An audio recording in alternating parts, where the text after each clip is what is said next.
Oke, what's up guys? Ketemu lagi sama Heru dari HG Motor Bandung. Nah guys, hari ini gua mau sharing motor gua sendiri. Oke, motor bapak gue. Oke, zaman dulu ini Supra tuh terkenal dengan motor bapak-bapak. Oke, Pak Guru gitu ya. Nah, gue mau cerita sedikit tentang sejarah Supra ya. Maksudnya kenapa gue tertarik interest sama Supra gitu. Karena dari zaman dulu gue SMP belajar motor dan bawa motor itu selalu dibeliinnya sama bapak gue apa? Supra. Gue udah ke dealer Yamaha, pengen lagi tuh anak ABG kan, Fish Air. Belinya tuh, terus Satria yang tipe S gitu ya, yang 2 tak sih.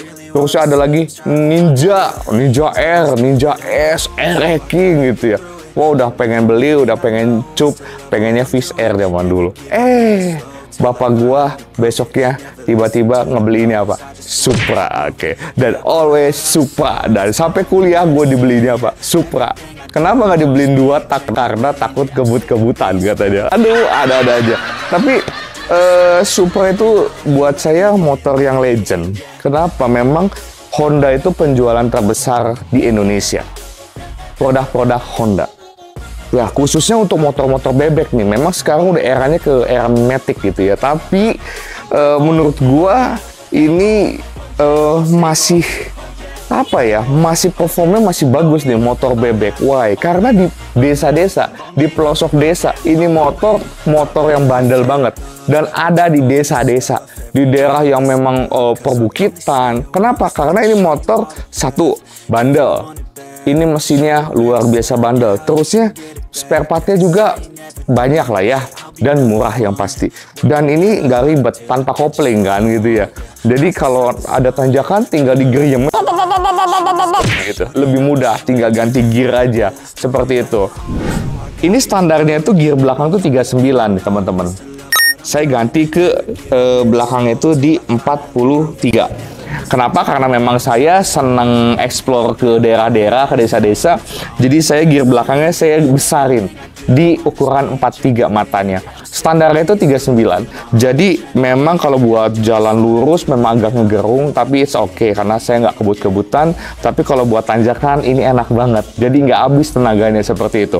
Dan saya udah coba ke tanjakan yang ekstrim pun pakai Supra selalu naik guys, selalu naik. Itulah kehebatannya Supra. Nah, teman-teman, sebelum saya lanjut review lagi motor saya, nanti saya akan cerita sedikit tentang sejarah Supra. Supra kapan sih berdirinya? Supra kapan diperjualbelikan? Seperti itu.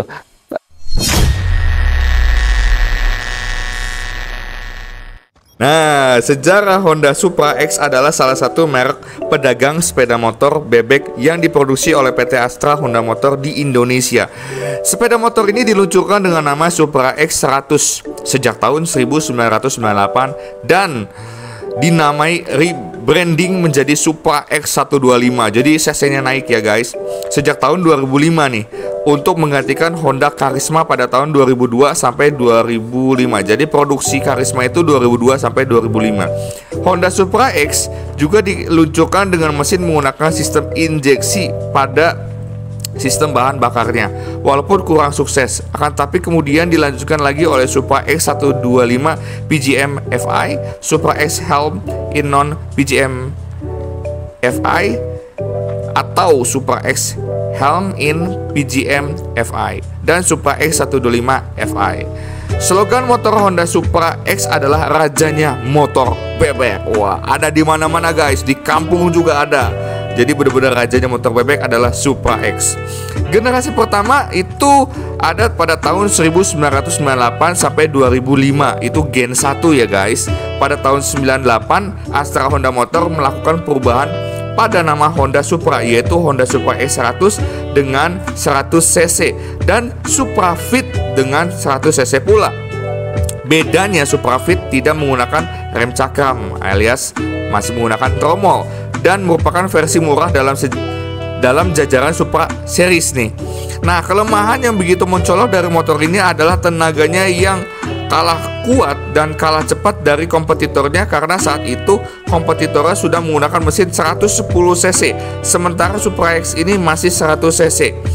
Generasi kedua yaitu tahun 2005 sampai 2014 nih. Ini generasi kedua. Honda Supra X merupakan redesign dari Supra X 100, juga memakai mesin karburator dan mesin injeksi ditingkatkan menjadi 125 cc waktu itu, yang dinamai Honda Supra X 125. Dan Honda Supra X 125 PGM FI facelift tail light dan Honda Supra X 125 yang ditetapkan sejak tahun 2005 sampai 2014. Lalu muncul lagi yaitu generasi ketiga, yaitu pada tahun 2011 sampai 2018 nih guys. Itu generasi ketiga. Pada tanggal 14 September 2011, facelift dari Honda Supra X generasi kedua dengan penambahan fitur helm in. Jadi Honda Supra X menyediakan bagasi sekarang hingga kapasitas 19,5 liter yang bisa memuat helm full face. Fitur lain yang ditawarkan serupa dengan model-model sebelumnya, seperti kapasitas tangki bahan bakar 5,6 liter dan pengaman kunci kontak bermagnet otomatis.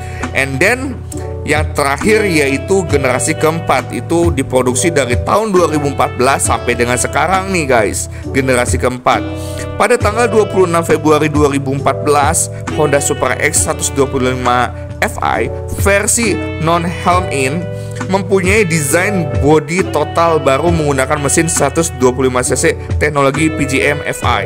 Motor ini memiliki fitur lampu belakang yang sudah LED dan bagasi yang dilengkapi dengan charger handphone. Sedangkan untuk tenaga maksimal yang bisa dihasilkan mencapai 10,1 PS pada 8000 rpm dan torsi 9,3 Nm pada 4000 rpm. Honda Supra X 125 Fi terdapat bagasi dengan kapasitas 7 liter serta lampu dual kin eyes dengan lampu senja ganda. Oke, itu sejarah singkat motor Supra yang Heru bisa bagiin buat teman-teman. Semoga teman-teman teredukasi dan menjadi tahu. Thank you. Nah, teman-teman, tadi kan gue udah baca nih, oke, sejarahnya dari gen 1 di Supra sampai gen keempat. Oke, yang ini gen keempat. Ini terbaru dan gue tanya sama dealer-dealer ya. Dealer-dealer sebulan kayaknya cuma dapat satu. Saya pengennya warna merah tapi nggak ada. Adanya warnanya gold, black ya, black gold ya. Ya udah nggak apa-apa, it's okay lah ya gitu. Nah, teman-teman, tadinya kan dari gen yang sebelumnya, sebelum gen 4 ini kan masih karburator ya, oke. Belum injection. Nah, yang gen 4 yang punya saya ini injection. Teman-teman, ini motor saya harus acungi jempol untuk konsumsi bahan bakar. Irit banget. Jadi ini bisa 157 atau sampai 160 1 liternya. 1 liter bensin bisa 1:57 atau 1:60. Ini irit banget. Ini motor yang jarang ke pom bensin. Waduh. Jadi buat teman-teman yang memang mau cari motor yang irit, bandel, low maintenance ya, pilihlah bebek. Jangan Matic. Matic mah belum ganti roller, oli gear, enggak, udah ribet. Kalau kayak gini lebih bandel, cuman rantai pakainya gitu. Olinya oli mesin aja gitu. Dan memang struktur bodinya bagus yang sekarang. Ya, saya lihat memang satu udah irit, terusnya motor ini memang low maintenance. Tapi ada kekurangannya teman-teman. Jangan senang dulu nih Honda. Oke, saya ini udah pakai kurang lebih di 3000 sekian lah kilo ya, masih low kilometer sih ya. Ini motor jarang dipakai, tapi satu kekurangannya yaitu bicara di kaki-kaki. Saya pikir Honda itu menciptakan kaki-kaki yang empuk.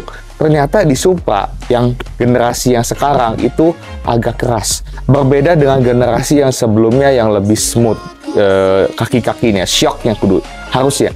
Tapi di yang sekarang ini shocknya agak keras teman-teman. Nah, kebetulan ini saya udah ganti sama YSS. Jadi yang standarnya saya ceritain dulu. Kenapa saya ganti ke YSS? Karena saya nggak begitu suka dengan karakter shock belakangnya. Yang standarisasi dari Honda itu ngejeduk teman-teman, ngejeduk. Jadi kalau misalnya ada logak atau ada lubang jalan, saya tabrak itu benar-benar suaranya dak gitu.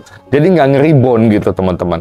Jadi ini PR buat Honda. Mungkin Honda harus bisa mengupgrade kaki-kakinya yang belakang ya. Jadi kerasa banget jedak jebret kayak shock tuh kayak udah habis nggak main gitu loh.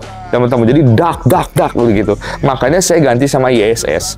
Nah, YSS kalau boncengan dia lebih stabil. Kalau yang standarisasi sendirian khususnya itu jedak-jedak.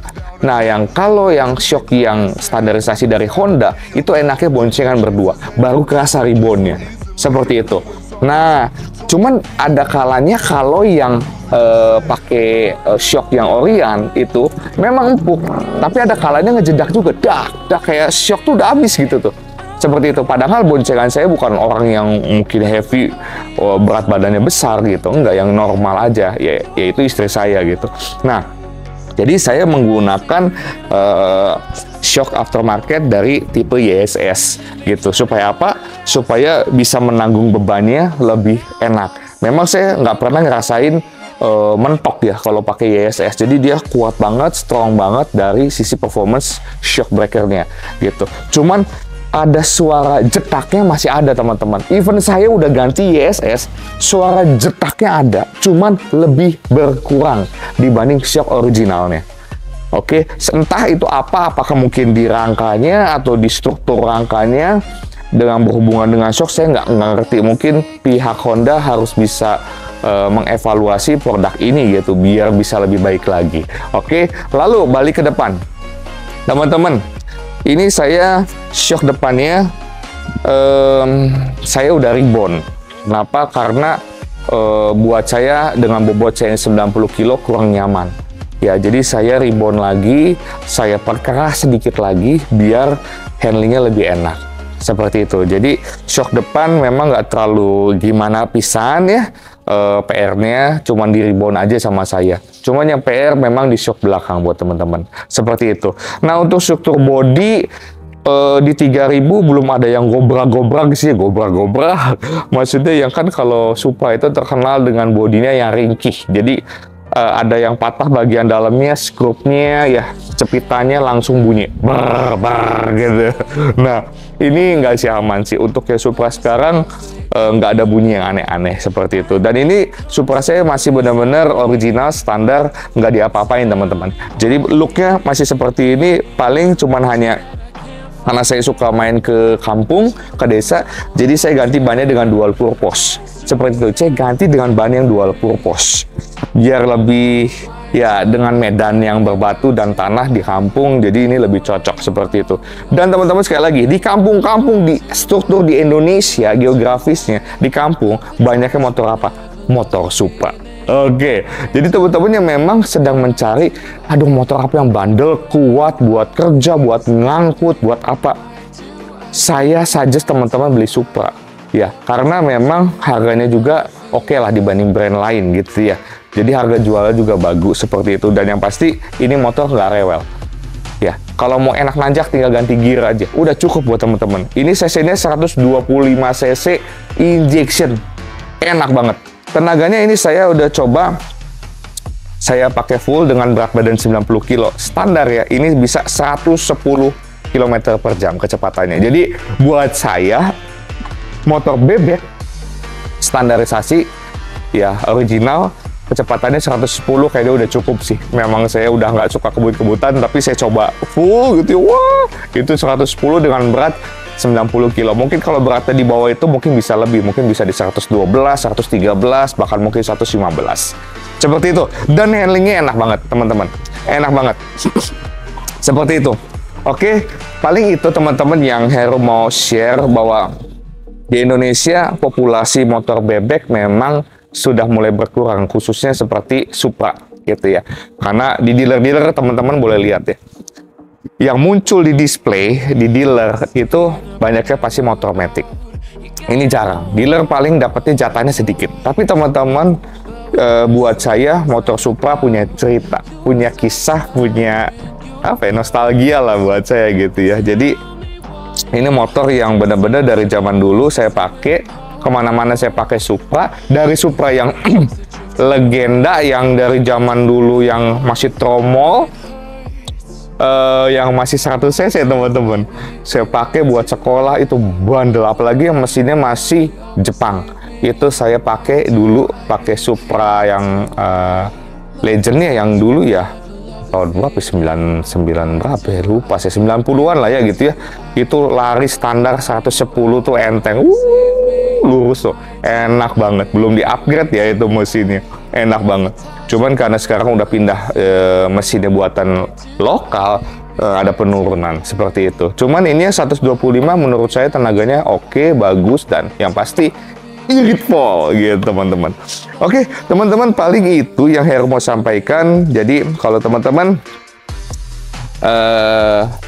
suka dengan motor bebek untuk di Indonesia, saya pikir teman-teman layak beli motor Supra 125 injection ini.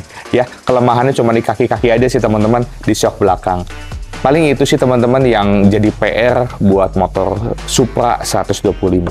Sisanya overall ini motor jos gados, enak, ringan, handlingnya oke, buat dipakai daily enak banget, dan yang pasti low maintenance. Jadi nggak perlu keluar duit kocek banyak buat perawatan mesin motor ini. Yang pasti olinya harus sering ganti dan jangan dikasih oli palsu. Hati-hati, banyak di pasaran beredar. Oke, itu aja teman-teman.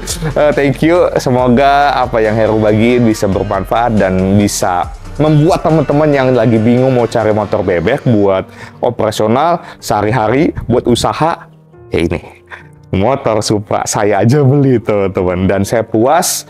Ya ada cacatnya, ada kekurangannya, it's okay lah, tinggal di upgrade dikit biar lebih enak. Oke, sekian dan see you, bye.